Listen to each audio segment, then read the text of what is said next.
जैसा कि ये विदित है कि देश के अधिकांश लोग जब ज़बरदस्त महंगाई, गरीबी, बेरोज़गारी व कमाई घटने आदि की हर दिन की भूख प्यास तथा गरीबी व तंगी के त्रस्त जीवन की मार से अति पीड़ित और दुखी है, तो तब ऐसे में केंद्र सरकार द्वारा देश में रेल का किराया बढ़ाना भी कुल मिलाकर आम जनहित के विरुद्ध व संविधान के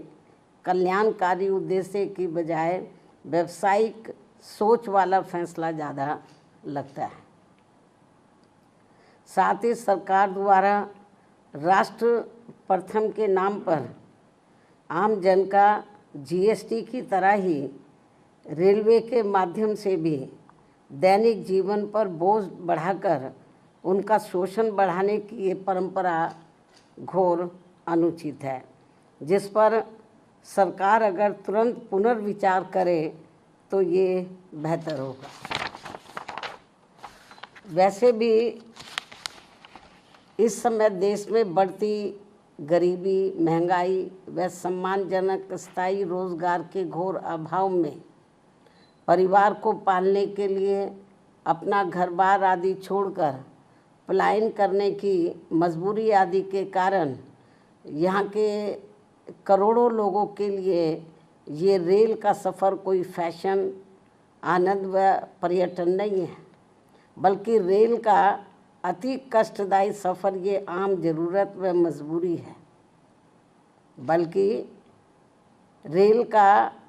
यह अति कष्टदायी सफ़र आम ज़रूरत व इनकी ये आम ज़रूरत व मजबूरी है, जिसके तहत सरकार को इनके प्रति व्यापारिक नहीं बल्कि सहानुभूति का कल्याणकारी बर्ताव जरूर करना चाहिए। ऐसी सभी की इनसे हमेशा अपेक्षा रहती है। इसलिए सरकार को केवल अपने फ़ायदे में व उससे मुट्ठी भर अमीर व संपन्न लोगों की चिंता करते रहने की बजाय देश के उन करोड़ों लोगों की समुचित चिंता करनी चाहिए जो रोज़गार के अभाव में आत्मसम्मान का जीवन जीने को तरस रहे हैं तथा परिवार का कम से कम एक वक्त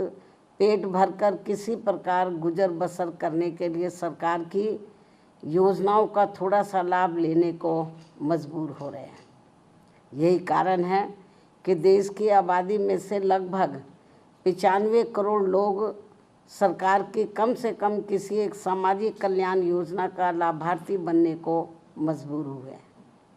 जिससे ऐसे लाचार में मजबूर लोगों की संख्या अब बढ़ते बढ़ते वर्तमान वर्ष सन 2025 में लगभग 64.3% तक पहुंच गई है, जबकि सन 2016 में ये संख्या करीब 22% ही थी। किंतु अंतर्राष्ट्रीय श्रम संगठन के इन आंकड़ों को भी सरकार अपनी उपलब्धि बता रही है। क्या ये उचित व शोभनीय है, जबकि सभी को ये मालूम है कि सरकारी योजनाओं का थोड़ा सा लाभ लेने के लिए ज़रूरतमंद लोगों को कितनी भागदौड़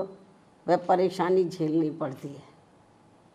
इसके अलावा प्रदूषण नियंत्रण के नाम पर भी देश में आए दिन खासकर इन करोड़ों गरीब मेहनत का सब मध्यम वर्गीय शहरी जनता को जो इन्हें अत्यधिक शोषण व परेशानी का सामना करना पड़ रहा है, तो उस पर भी केंद्र व खासकर दिल्ली सरकार को भी उचित ध्यान देना बहुत ज़रूरी हो गया है। वास्तव में लगभग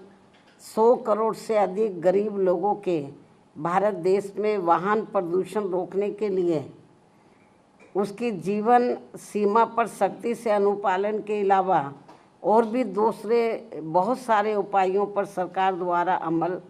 किया जाना चाहिए, जो ये बहुत ज़रूरी है, ताकि इस ट्रांसपोर्ट के उद्योग धंधे में लगे करोड़ों परिवार वालों के जीवन को और अधिक तंगी और परेशानी वाला होने से बचाया जा सके। साथ ही दिल्ली की सरकार द्वारा गरीब व दूसरे प्रदेशों से भी, खासकर यूपी, बिहार व बंगाल आदि राज्यों से रोटी रोजी के लिए पलायन करने वालों को यहाँ बिना कोई दूसरी व्यवस्था किए हुए उन्हें जिस बेरहमी से उजाड़ने का ये जन विरोधी रवैया अपनाया जा रहा है, अर्थात उनकी झुग्गी झोपड़ियों को जो तोड़ा जा रहा है जिस बेरहमी से, तो ये अति दुखद व शर्मनाक भी है। लेकिन दिल्ली सरकार बहाना क्या बनाती है कि हम कोर्ट के आदेश का पालन कर रहे हैं, लेकिन माननीय कोर्ट ने ये नहीं कहा कि जिनको आप उजाड़ रहे हैं तो उनकी आप दूसरी व्यवस्था किए बिना ही उनको उजाड़ दें। कोर्ट ने ज़रूर कहा है कि आप इनको हटाइए, लेकिन कोर्ट ने ये नहीं कहा कि आप इनके लिए दूसरी व्यवस्था ना करें। सरकार की जिम्मेवारी बनती है कि इनके लिए पहले दूसरी व्यवस्था करें इनको बसाने के लिए, उसके बाद इनकी झुग्गियों को हटाना चाहिए। लेकिन ये सब व्यवस्था किए बिना ही तो कोर्ट की आड़ में जो इनके साथ में अन्याय अत्याचार हो रहा, शोषण हो रहा है, तो मैं समझती हूँ ठीक नहीं है। वैसे भी दैनिक उपयोग की आवश्यक वस्तुओं पर भी जिस प्रकार से कीमतें बढ़ाई जा रही हैं, इसके अलावा दैनिक उपयोग की आवश्यक वस्तुओं पर भी जिस प्रकार से कीमतें बढ़ाई जा रही हैं, वे भी खासकर दिल्ली की जनता के लिए भारी मुसीबतें पैदा कर रही हैं। आमदनी कम व खर्च ज़्यादा से लोगों के अच्छे दिन की उम्मीदों का फिर क्या होगा, ये सामाजिक भलाई के संबंध में सोचने वाली अहम बात है। इसी क्रम में देश भर में बिजली की कमी ने भी केवल आम लोगों को ही नहीं बल्कि पूरे व्यापारी वर्ग व छोटे उद्योग धंधों को भी बुरी तरह से प्रभावित कर रखा है। दिल्ली व यूपी सहित कई और राज्यों में भी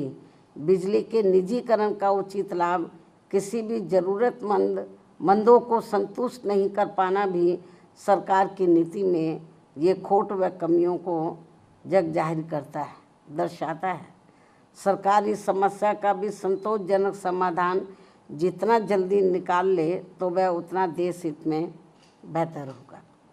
अब मैं अंत में अपनी बात यहीं समाप्त करती हूँ। धन्यवाद। जय भीम व जय भारत।